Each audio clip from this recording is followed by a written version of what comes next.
There's your LP30 lithium polymer Bahoma cell and your transmitter. So first thing you can do is put AA batteries into your transmitter, then flip the switch to the middle position, put the battery on the charger. When this light goes off, then your cell will be fully charged.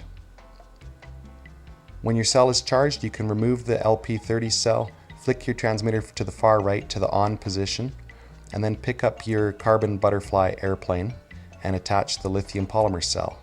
We pick it up with 2 fingers just as shown on the leading and trailing edges of the wing, and transfer it to the other hand and get our LP30 lithium polymer cell to schnick right in place.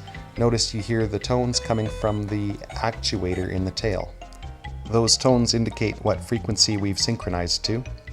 Now we can arm our throttle by pushing the joystick forward and back. Now we'll have our throttle active.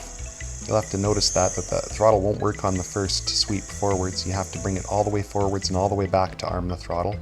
And now we can take a look to confirm that our rudder is doing what it should.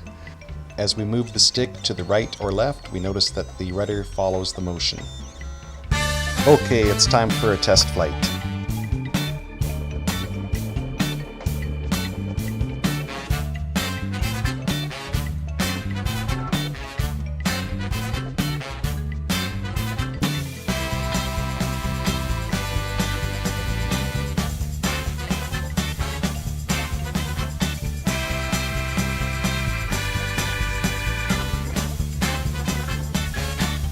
Now we're back from our flying session and we're ready to recharge the cell.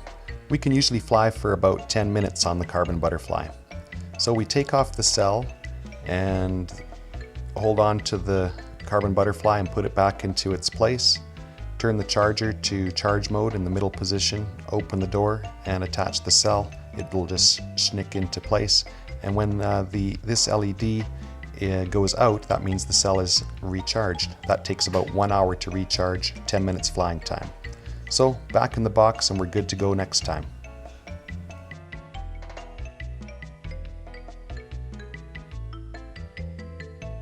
Wing incidence is the angle the wing makes with respect to the fuselage stick. We're going to adjust it at the rear pylon. What we do is to grip the pylon with one hand and then squeeze the fingers underneath the wing and squeeze the wing up just like so, and that takes off some incidence from the wing. We can add or remove incidence as we require it. And now we can take a look at the thrust line, which is the angle that the propeller makes with respect to the fuselage. Usually we have some down thrust and a little bit of right thrust. We can adjust the thrust line by gripping the gearbox with the right hand and then gripping the propeller and spur gear with the left and then bending the plastics and even the axle, which is perfectly fine to do. And we'll get the desired thrust line adjustment that way. After we make the thrust line adjustment, we would do a test fly and see if it needs to have a little more tweaking. Here we can see we have about 2 or 3 degrees right thrust, which is about right. The actuator hinge line is made of a plastic material, and sometimes we can find that the rudder will be stuck in kind of a sideways position.